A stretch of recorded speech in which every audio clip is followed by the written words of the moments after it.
May isang tanong lang ako sa inyo. Pwede mapangalawahan, ano? Di ba mga estudyante kayo ng PUP?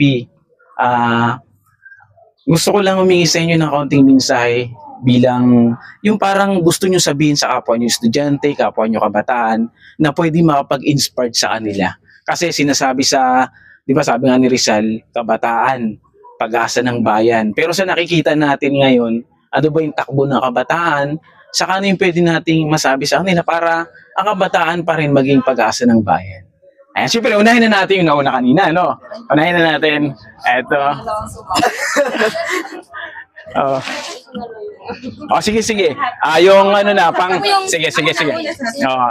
Ito yung representative nila ngayon sa group. Lahat. Sige, unahan mo na. Hindi, para magkaroon lang tayo ng ano. Sige, si ate. Hindi, pahawakan mo na. Para po sa mga kabataan, sana po bumuboto tayo ng tama kasi sila yung magiging leader ng bansa. So, para sa atin yan eh. So, kung hindi kayo buboto ng tama, ano na lang mangyayari sa kinabukasan ng ating bayan? Ano na lang mangyayari sa kabataan? So, dapat nagsisimula tayo, dapat pinapractice na yung karapatan natin. At syempre, yung karapatan natin, ginagamit natin sa tama.